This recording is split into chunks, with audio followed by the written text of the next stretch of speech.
And welcome back, fellow American patriots and Minutemen, standing at the ready to fight anew for the issues that matter on this fine Tuesday here at Blaze Media. Your host, Daniel Horowitz, back here to discuss the long view of where we are headed as conservatives.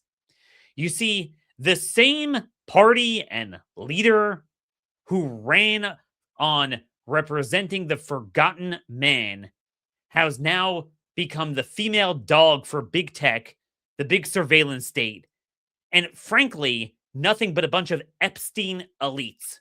Yeah, the GOP is now the party of the Epstein elites, big tech, albeit with this low IQ, illiterate white trash vibe. So they turn off all sorts of voters.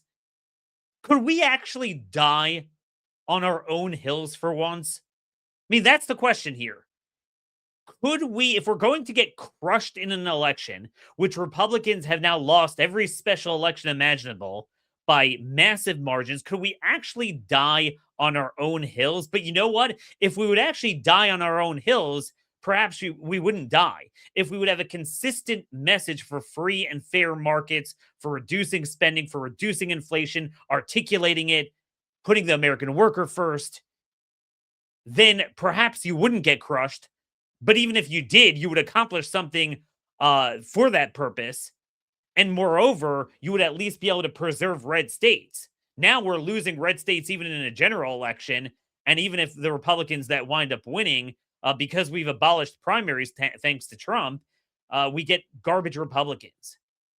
Conservatives are being forced to lose because conservatives within the body of the GOP is sort of like dying in battle while being conscripted in the army of Mustafa Pasha's Ottoman army while attacking Vienna. Like, could we actually die for Iwo Jima? Die for the American army? But instead, we're losing on issues we don't even believe in. And for a vibe and an image that is now being presented to voters that is antithetical to the image that voters would see if you and I were in charge, if it would be our party, if we had our own party. And here's the thing. Democrats are taking full advantage of this. So I want to go through the news of how Democrats are running on our issues now, mixing in their core socialism, but putting in this anti-elitist vibe, painting Trump as the elite. And while they, of course, are guilty of the same things, because they're not in power and Trump is, their allegations stick and they land and they will win. So we're going to go through the news of the day, state, federal, AI, big tech, data center stuff, that drive home this point of how the GOP has become the big tech Epstein elite party, and how basically Democrats are exploiting it with success. It's just pathetic. First off, speaking of big tech, I found yesterday I did a show with Casey DeSantis on how they're poisoning our food supply, and it got completely nailed on YouTube. Now I remember why I didn't have a YouTube channel to begin with, because everything got censored. I've noticed anything that is about food supply, ranchers, data centers, vaccines, you'll literally have a YouTube short I put out and it will get 0 views, which is impossible because it gets funneled through the subscriber feed. It's literally impossible. You could say it didn't do well. It can't get 0 or something, or it'll be locked at the same number for 10 hours. So anyway, if you don't subscribe directly at Horowitz Show on YouTube, you might not see it. And that's why I'm going to try to put out also more Substacks at Daniel Horowitz Substack, because that cannot be subject to algorithmic vetoes. It goes directly in your email. Really one of the few free unfettered platforms left. So anyway, Democrats aren't stupid. They might be evil, but Democrats are not stupid. They are running on our issues. They're not going to run on illegals. They're not going to run on trannies and criminals. They might have their street gangs create chaos over those issues and then have Trump and Republicans blamed for it because they refuse to actually put down the chaos. So it reflects badly on the incumbents. But the serious Democrat candidates are not running on woke. They'll run on affordability against inveighing against Epstein style corruption, big tech elitism, pump and dump insider trading. And you know what? They're not wrong.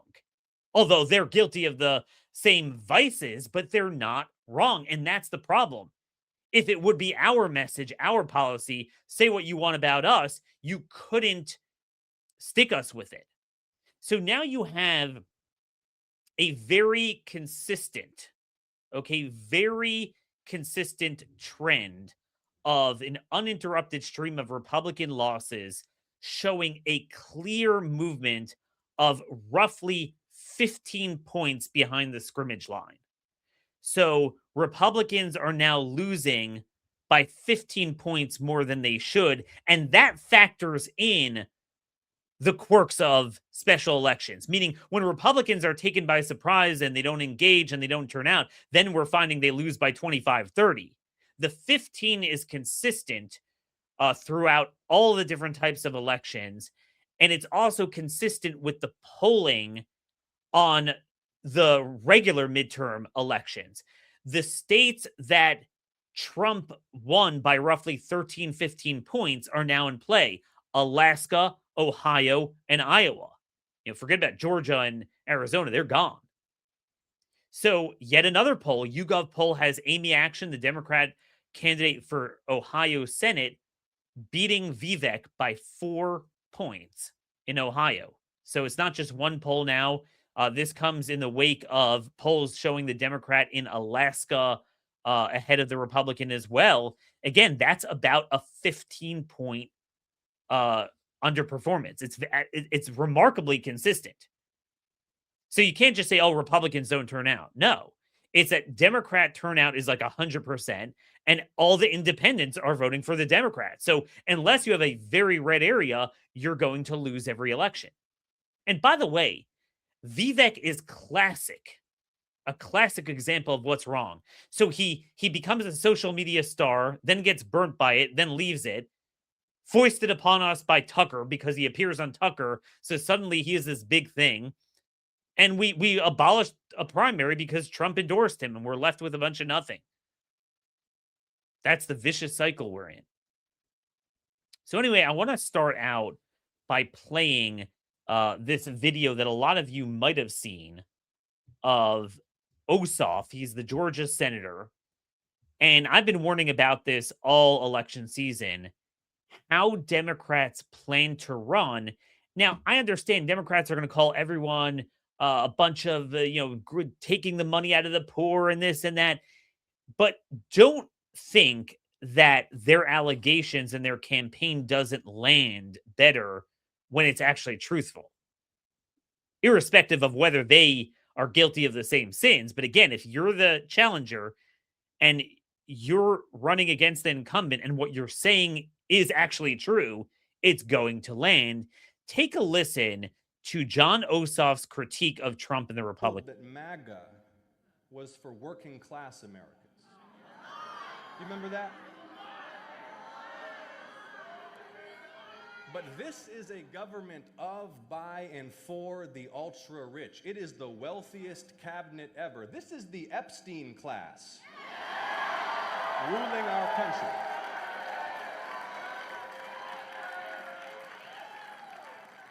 They are the elites they pretend to hate. So prices are up, jobs are going away, Medicaid and school lunches are slashed, nursing homes are getting defunded. If you're Steve Bannon and your pitch was Trump for the forgotten man and woman, how do you sell any of this? Trump was supposed to fight for the working class. Instead, he's literally closing rural clinics and hospitals to cut taxes for George Soros and Elon Musk. He was supposed to end the globalist world police foreign policy. Instead, we're doing war for oil and nation building again and threatening to conquer Greenland. He was supposed to drain the swamp.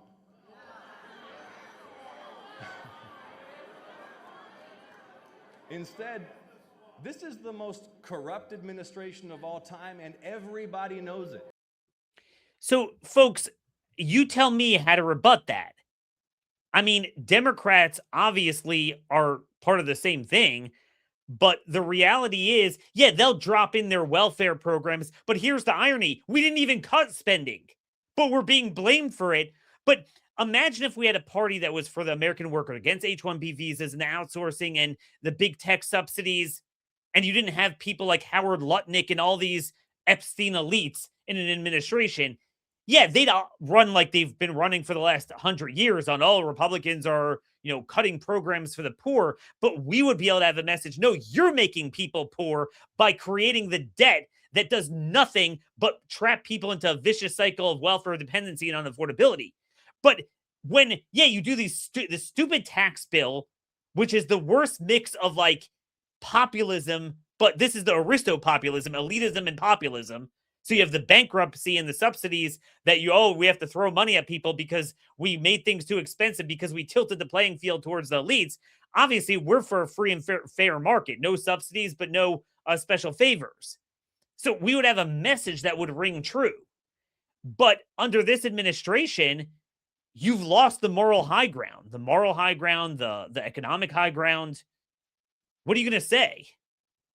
That is a glimpse of what their messaging is going to be. And you tell me how to get around that when it's true. I mean, Howard Lutnick clearly lied about his relationship with Epstein. He's the most retarded of the cabinet members, the commerce secretary in charge of so much of this garbage. And he was thick as thieves with Epstein. That's true. So what are you going to do about it? This is the problem. How does it feel to be trapped in the contaminated soul of the GOP and blamed for all their baggage that you and I don't even believe in? Well, that is what we're facing headed into the midterms. And by the way, it's not just going to be the midterms, because Trump will still be president. He'll work with the Democrats, by the way, he already is, on all the issues, but then we'll still get blamed for it, and they'll come back and win even more, just like they did in 06 and 08 under Bush. So what are we building? Where's our parallel movement? It's utterly pathetic. It's pathetic. Like, for example, you had Dr. Oz out there, the CMS director, saying that Americans should retire later to help pay down the debt. It's the exact wrong message. Wait a minute. We shouldn't have a message of people needing to work more. I mean, other than those trapped in welfare not working, we need to get them back to work. But our message should be to end the venture socialism that is creating the debt, that's creating inflation, that makes it that they can't retire. Every message of this administration is the worst mix of agreeing to the Democrat socialism, but having the elitism at the same time, with the white trash vibe. So you turn off every cohort of voter. And by the way, this is the sort of feeling you often get in the fourth year or the eighth year, he's on a second term of a president. People are just tired of it. They want something new. We're only 1 year into this. It's only going to get a lot worse. But I want to juxtapose this to what our messaging could be. In Ohio, Amy Action, the Democrats running against H-1B visas, there was just a study out by George Borjas of Harvard economics department, and he showed that the average H-1B software developer is getting paid $30,000 less. We always knew that is what the purpose of the program was. There are no jobs to be had. Trump could probably even, at this point, maybe force Democrat support if he were to abolish H-1Bs. It would totally put them on the spot. Imagine if we expended the capital on that, defunding sanctuary cities.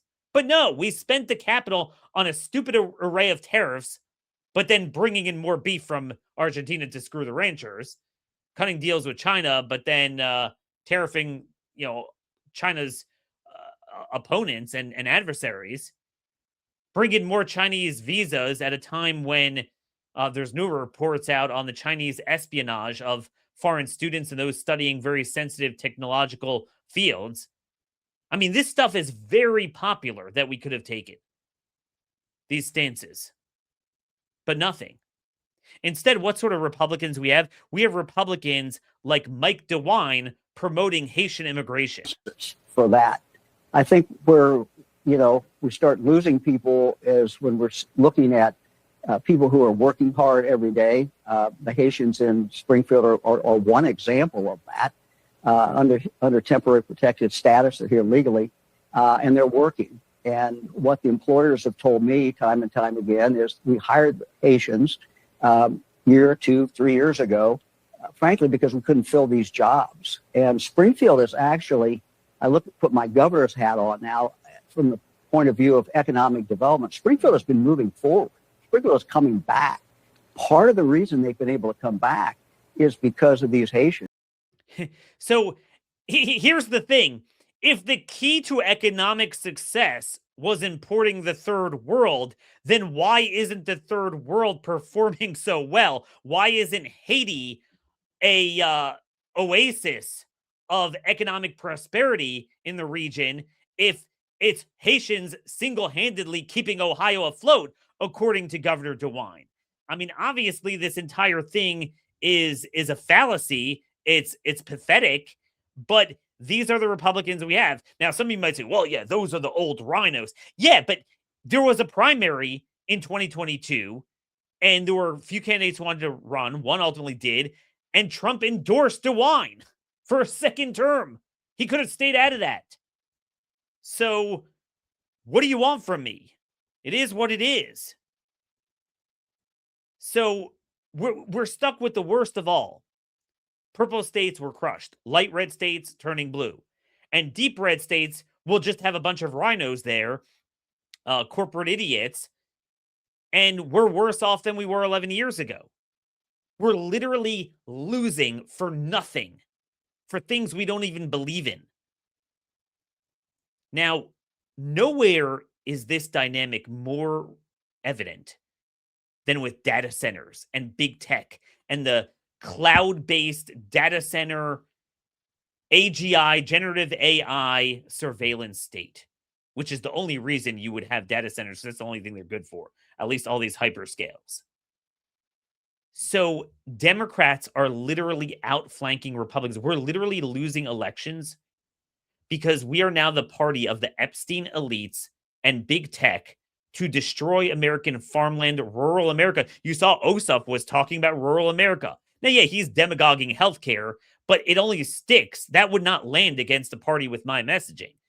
But a party that, oh yeah, let's just get rid of all ag land like they wanted to do in Indiana. No zoning hearings. Anytime you want a data center, here's sales tax abatements, property tax abatements, any rezoning you want, no matter how unnatural it is, you get where no other industry gets that.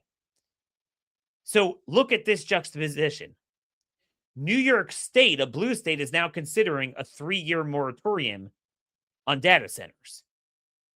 Yet the West Virginia legislature is considering this HB 4013 to give even more tax credits to data centers. They're also working on building transmission lines to rape West Virginia's land so they can power the data center bonanza and green energy garbage in Virginia next door when Virginia's gone crazy, and West Virginia should be the oasis against Virginia, but instead they're forced to be the female dogs for Virginia's policies in a red state. This is what we're up against. And this is what all the Republicans are.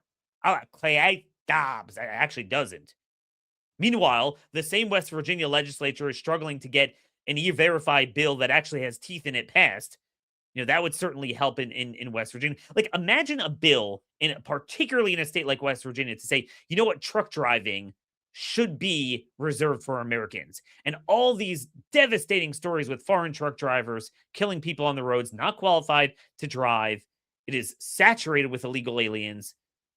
A bill to obviously bar the recognition of CDLs, of out-of-state CDLs, a bill to prescribe 10 years mandatory minimum prison time for anyone caught in the state driving a truck here illegally. No, that we can't get past in a state that literally has like 5 Democrats left in the legislature. Again, I don't want to hear about the SAVE Act and non-citizens voting or fraudulent voting. The biggest fraudulent voting is the GOP itself, because Democrats cannot cheat their way into power in 20 or so states, yet Republicans do it for them by actually running the ball into the end zone for them, where they would never have the power to do so. It's just, this whole thing is so disgusting. We're losing for nothing. You know, for the amount of political capital that we are going to lose on being a bunch of female dogs for big tech and Epstein elite, we could have freaking balanced the budget and abolished the welfare state. And I don't know how much blowback there would have been, but it wouldn't have been worse than what we're incurring. And we would have had the moral high ground, and at least we would have solved an inflation problem. And by the way, you're finding, speaking of the Epstein elites, you're finding with all these Con Inc. Figures and influencers and elected officials and unelected mouth breathers online, that they have this sudden astroturf for random causes. So now I saw out of nowhere an Axios article promoting a Fabrizio poll. Remember, that's Trump's pollster, saying how MAGA supports solar. Now, clearly it was a push poll because there was no live issue, current relevant issue that you would have polled. So it was trying to get a result to, you see MAGA likes solar panels. Which, again, there's a difference between, trying to get off the grid and using that for that versus commercially gobbling up all of our farmland for this false promise of using it at a national scale where it obviously can't work. But anyway, why is that all of a sudden being promoted? But now, 11 years into MAGA, we have a rotted out Con Inc. base that doesn't even know what they believe. They're pay for play on everything. They're here to hire for any cause. Oh, data centers, big tech. I just railed against it 3 minutes ago. I just railed against the K-shaped elitist economy, anti-market economy that big tech and the Mag 7 companies were being created with special favors. Oh, but now I'm going to do it even greater because my guy's in charge. Steve Scalise had this to say about AI. A lot of these people, they want to limit and regulate any industry a lot of times. What they're really trying to do is make it hard to do those things in America. We should maintain the edge, and we do it by innovating, not regulating. Meaning, what they're saying is they're calling a lack of tax subsidies and a lack of regulatory favors, that somehow that's a regulation. That if we don't allow them to rezone unnaturally any community into a data center and get a 30-year sales tax abatement where ranchers and farmers don't get that for using the land, so that will unnaturally suck the land into farming, into data centers. They think that that's an onerous regulation. So this is the Republican Party. There was an amazing story, just such a inspiring story about a man in Pennsylvania who this was Cumberland County. They were offering him, he had a few hundred acres, had the property for 50 years, he was farming it. And they were offering $15 million for it, for a data center. And most people, they feel they have to give in. He didn't give in. And not only didn't he give in and refuse to sell it, but he actually sold it for $2 million as a special status with the township as a conservatory, where it could only be used for agriculture in the future. So now legally it's locked in that he or anyone he chooses to sell it to could only use it for farming. We need more farming. Everyone knows that. We need more ranch lands. Everyone knows that.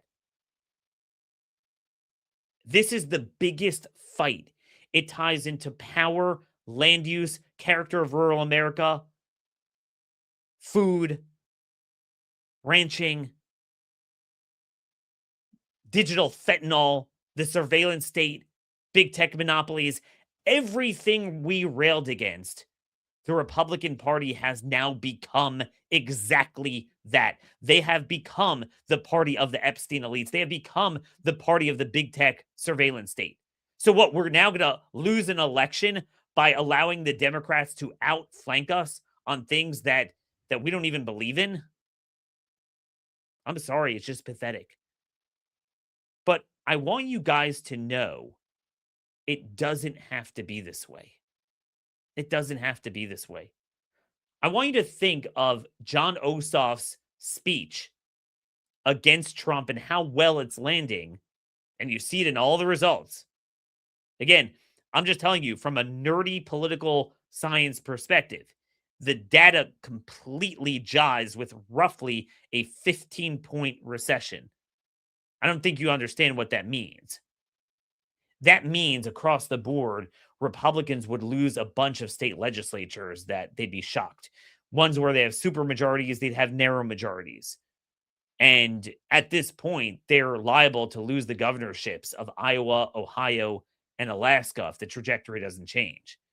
And that means Pennsylvania, Wisconsin, Michigan, Arizona, Georgia, gone. Gone.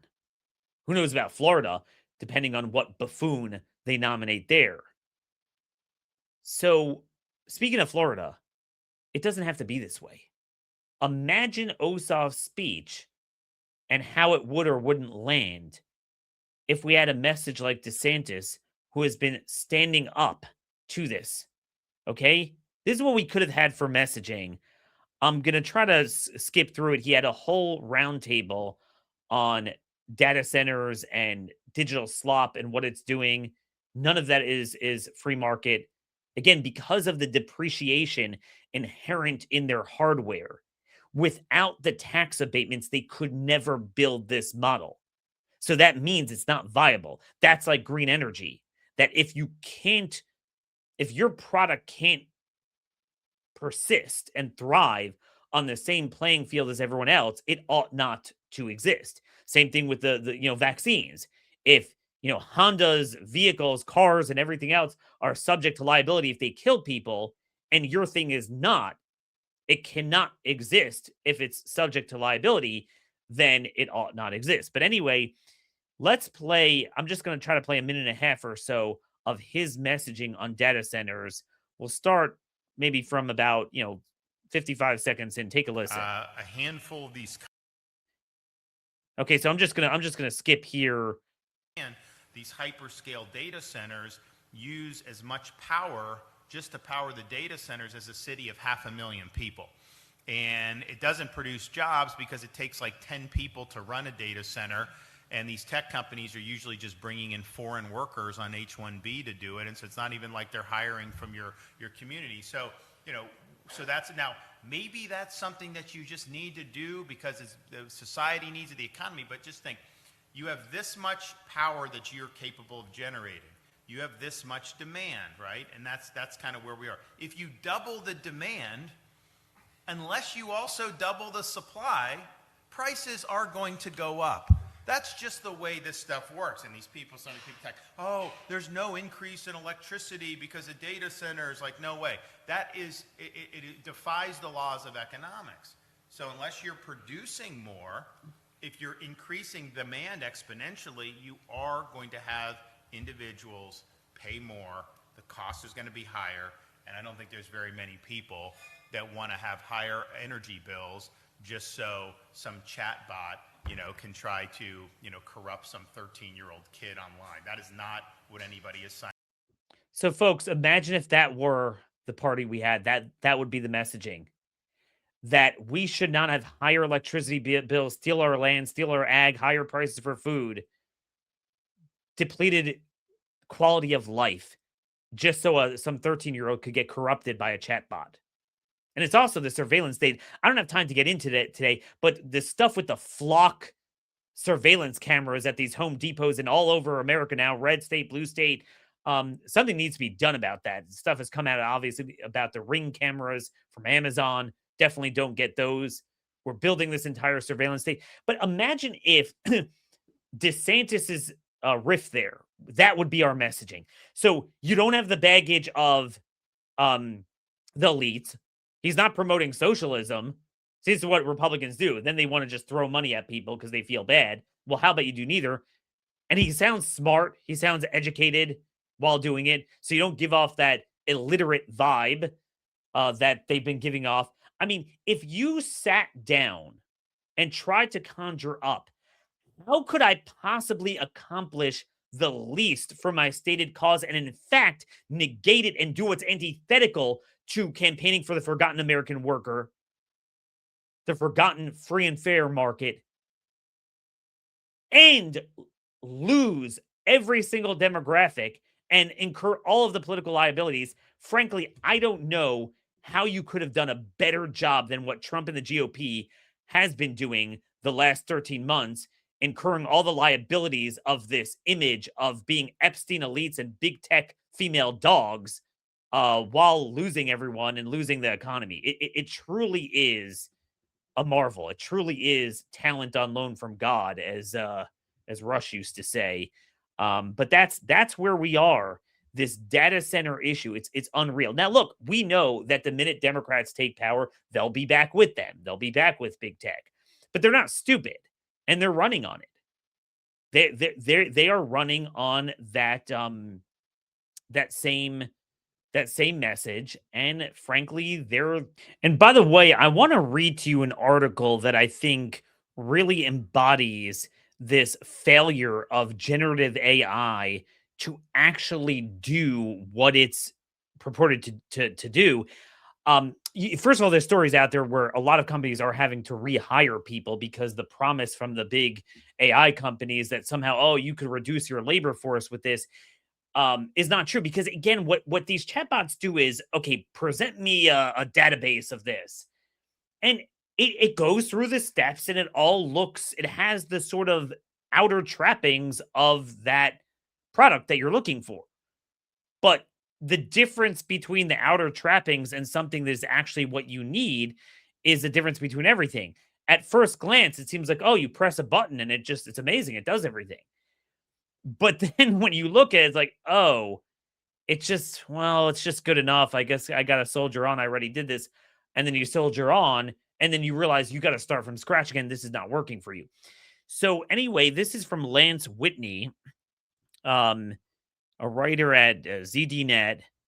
He writes an article about a research study exploring data from the World Happiness Report to gauge whether AI could complete a project as effectively as a human being.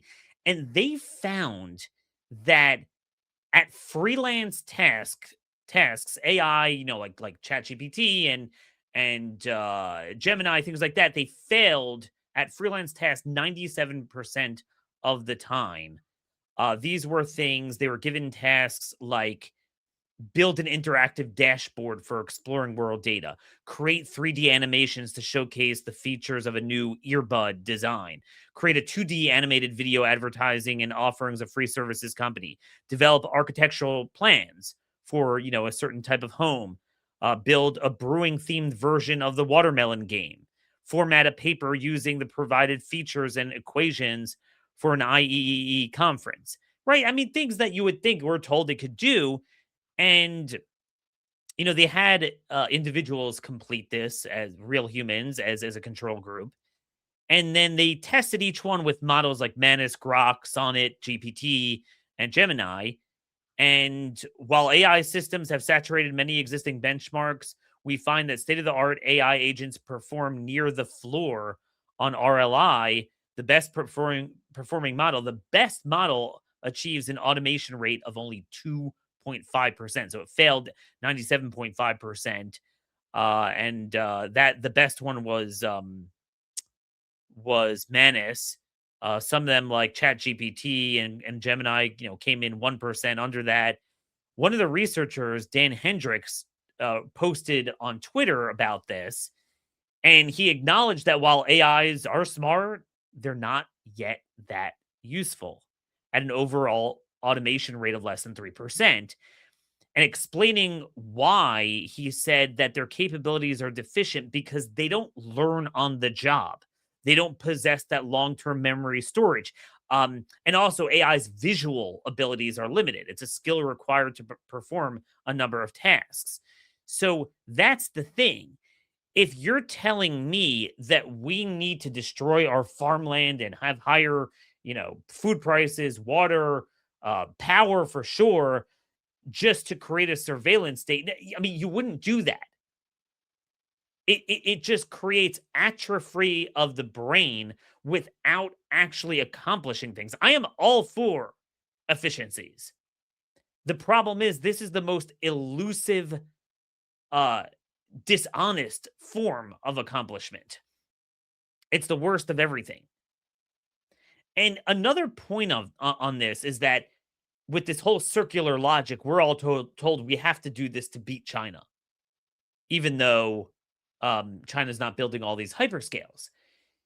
Now, one of the big consequences we talked about is that it's destroying not just every other industry, but everything else within even the tech industry. So now regular hardware, computers, phones, and cars are reliant upon them now, whether you like it or not, because of the memory chip shortage all going to serve the tax abatements. Remember, you don't get tax credits for using memory chips to build personal computers.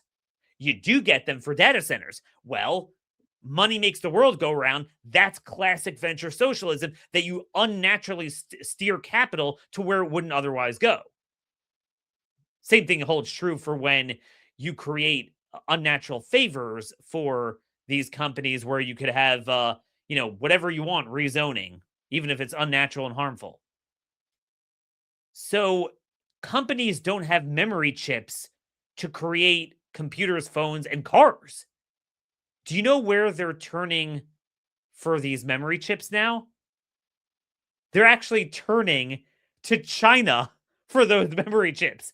So this thing comes all around in full circle where we have to build data centers to beat China, but then we, sell them the chips, and then the other chips that are now in shortage and we can't build cars and phones and computers, then we're going to go to China to buy them. This entire thing is a fraud. It's a grift, and you and I both know exactly where it's coming from, where it's headed. This is not about some sort of altruistic economic vision. This is all a matter of donors and the Epstein elite and the big tech elite that the Republican Party has now embedded themselves in even deeper than the Democrats ever did, although the Democrats will outdo them when they're in charge because it's all one big uniparty. It's all fake. And related to this, there's another story I want to get to. So I don't have the video queued up for you guys, but one of our A-list activists really thankfully sent this to me. I wouldn't have seen it because I don't watch CNN. Marketplace Middle East. They have a division called Marketplace Middle East at CNN, and they had the former deputy commander of CENTCOM on, Vice Admiral Bob Howard, now working for the UAE, talking about how arms transfers that were previously banned are now possible under the Trump administration. So his foreign Arab company could develop advanced AI weapons in the Gulf for Arab countries, but also for other countries. So again, we were told, we have to own AI because of weaponry. And that's why we have to build all these data centers, as if somehow the data center slop will somehow lead to that, when it doesn't, as it's a different type of AI. And it's only good for digital fentanyl and making an entire generation of people retarded and psychotic like marijuana, which Republicans also support, by the way, including Trump, and the surveillance state. That's what it's good for. It's very good at that. Anyway, they have on there a UAE arms spokesperson from another company called Edge talking about how they've replaced 40% of their arms imports from the US with domestic production, registered the IP by mergers and acquisitions of foreign companies so that they aren't starting from square one and they could start from where the leading competitors, the US companies, are at. So we basically transferred all that technology so they could copy it, and then they don't need to even import from us. And remember MBS in Saudi Arabia, who's in on this. He was their former defense minister. He had sought U.S. arms transfers so they could build up the Saudi export arms industry, noting that a key acquisition MBS has wanted, the F-35 and stealth tech, is now possible thanks to Trump. But again, this is not just about giving these companies access to American technology that, frankly, they shouldn't have access to. It's worse than that. It's not even so much that they're going to use it.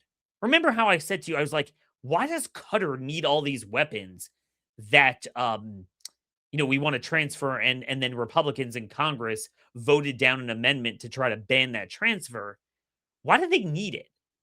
I mean, the only country Qatar could possibly be threatened by is Iran, but they're allied with Iran while being an ally of the U.S. government. But no, the development of the arms is not for domestic use so much by particularly UAE and Qatar. Saudi Arabia, to a certain extent, they've had this battle in Yemen, but it's for export to over 90 countries. Now, we would think of a list of 90 countries. Could you think of a list of 90 countries that would not include a number of countries that we would never want to export stealth AI weaponry to? Of course, it would be saturated with those countries. So now we gave it to Saudi Arabia. We've given it to UAE and Qatar. So now they could build up an arms export industry to give it to those countries and earn wealth off of it. But now it will be in their hands. You see how this comes full circle? I mean, folks, don't you all see that at the end of the day, this has nothing to do with any of the BS talking points about beating China? It's all about a GOP and Trump donor grift and personal grift. I'm sorry, but that's what Qatar Akbar is all about. That's the reality.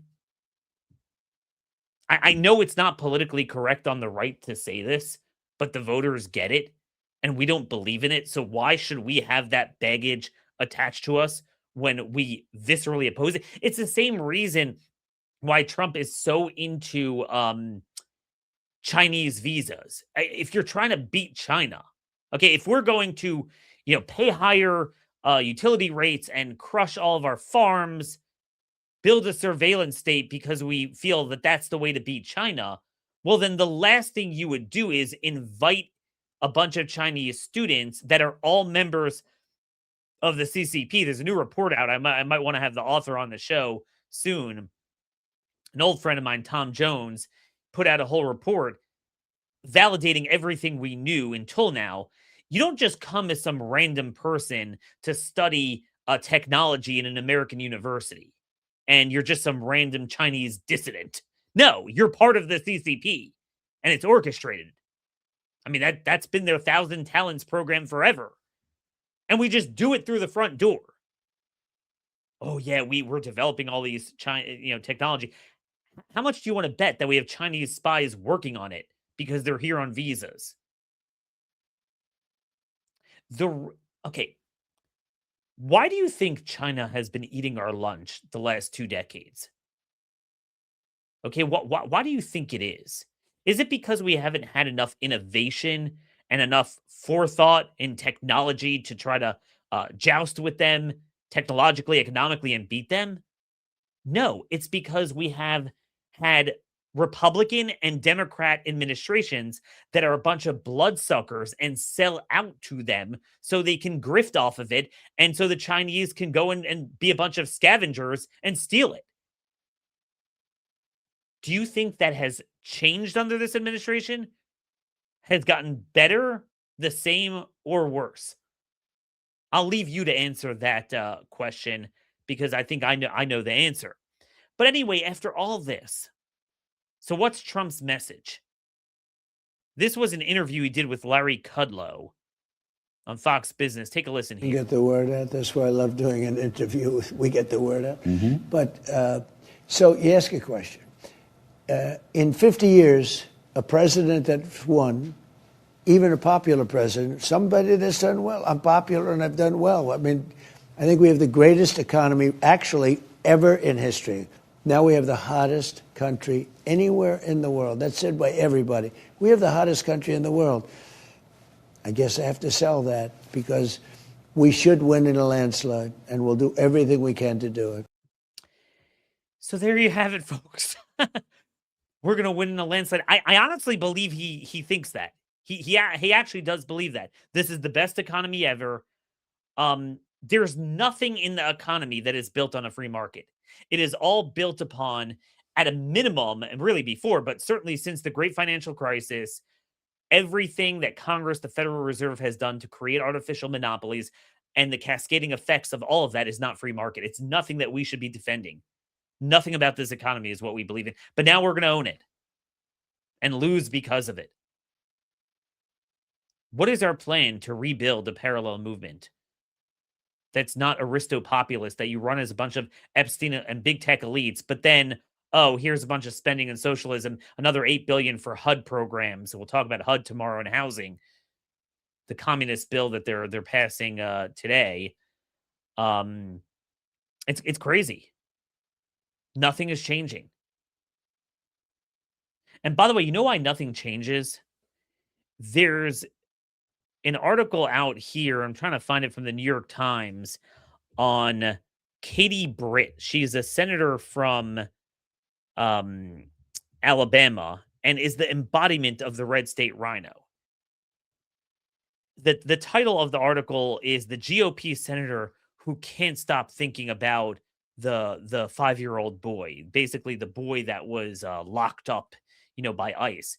Now, he was with his father. I mean, again, if you want to stop illegal aliens from trafficking children and using them as the ticket, that was the entire GOP message under Biden. Well, you have to reverse that. So she's out there giving aid and comfort to the enemy and saying, "Oh, we can't be doing this."